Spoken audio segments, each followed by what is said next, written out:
Buenas noches, ¿cómo andan? En la clase de hoy vamos a estar hablando del Estado-Nación. Recordemos que en clases anteriores hemos definido al Estado como ese conjunto de instituciones que ejecutan leyes dentro de un territorio determinado y que posee el monopolio legítimo de la violencia. Claro, hoy vamos a estar viendo un poco cuál es la relación con ese territorio delimitado, esa población delimitada, en lo que refiere al concepto de Estado-Nación. Estado-Nación. El Estado-Nación, la idea de Estado-Nación descansa en una especie de principio o de pensamiento que es que dentro de ese territorio hay una lengua común y una cultura común. ¿Por qué entre signos de interrogación? Bueno, porque podemos hablar de que en realidad en un territorio nacional, como puede ser el argentino, conviven variables formas de cultura, variables formas de lenguaje, ¿no? Pero es el Estado que mediante sus instituciones escolares, en la imposición de una historia común, es que genera la idea de que en ese territorio convive una sola cultura, una sola lengua y que es la nacional, la patria. Por eso se dice que además de contar con la violencia física del Estado, también cuenta con el monopolio de la violencia simbólica, mediante la escuela, por ejemplo, y mediante otras instituciones, ¿verdad? Entonces, lo que aquí podemos plantear es que dentro de esa imposición simbólica que hace el Estado, se genera de todas formas un sentido de pertenencia entre la población que justamente está en ese territorio. Quizás anteriormente no tenía algún tipo de relación, pero es el Estado el que va a imponer y el que a raíz de esa imposición se genera un sentido de pertenencia. Este sentido de pertenencia, por ello, puede ser identificado como una comunidad imaginaria. ¿Por qué comunidad imaginaria? Bueno, en primer lugar, porque las fronteras que delimitan son claramente porosas. ¿Cómo uno puede decir, por ejemplo, que hay una clara distinción entre la cultura argentina, la cultura chilena, la cultura brasilera, la cultura uruguaya, la cultura venezolana?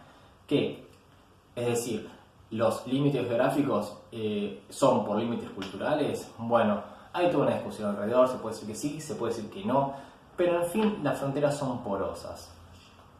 Y por otro lado, porque ese sentido de pertenencia, ese sentido de compañerismo que hablábamos con la nación, se contrapone un poco a todo el contexto de desigualdad social que existe en una sociedad. Sí, por un lado la nación refiere a un pueblo y ese pueblo refiere a un sentido de pertenencia común, de compañerismo, podemos decir que en la sociedad hay diversas clases sociales y que los estados pueden responder a intereses de una cierta clase social o de otra cierta clase social, y ahí es que empezamos un poquito a indagar sobre si ese pueblo, si esa nación es tan compañera, tan perteneciente a un mismo sentido, o si tiene desigualdades internas, conflictos, etc. ¿Cuál es la relación que existe entre el Estado y la nación entonces? Una relación conflictiva, de conflicto, no es pacífica. Ya habíamos hablado de la violencia simbólica, la violencia física, claramente no estamos hablando de una relación pasiva. Un ejemplo, por ejemplo, es en la zona geográfica de los Balcanes, en los años 90, hubo fuertes guerras civiles en lo que es la zona de la nación yugoslava entre las diversas nacionalidades que existen. Se quería imponer un solo Estado en naciones que eran diversas. A raíz de esto hubo una gran guerra civil y se pudo ver un conflicto bien marcado histórico entre lo que es el Estado y lo que es y la nación. Otro puede ser entre el Estado israelí con la nación palestina. Ahí hay un claro conflicto Estado-nación, o entre estados, entre una nación que quiere un Estado autónomo y otra nación que se le impone ese Estado. Por último, entonces, podemos hablar de que la relación entre estos dos tiene una clara carácter histórico, de historicidad. Va mutando a nivel histórico, no es esencial la relación entre el Estado y la nación, o cómo se comporta el Estado, cómo se comporta la nación. Y tenemos ejemplos con los estados plurinacionales. Son esos órdenes jurídicos, políticos, que aceptan dentro de un mismo territorio nacional diversas nacionalidades, siempre con el mismo Estado. Por eso es un Estado plurinacional.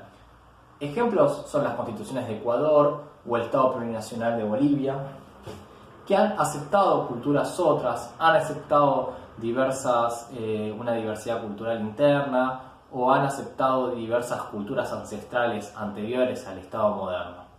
Bueno, en fin, y resumiendo, el Estado lo podemos ver como una institución política, de organización jurídica, con instituciones, y por otro lado la nación lo podemos ver como un concepto social que apunta a todo un engranaje de pertenencias, de clases sociales, de diversas culturas, no tan homogénea como sí quiere imponer el Estado, sino heterogénea.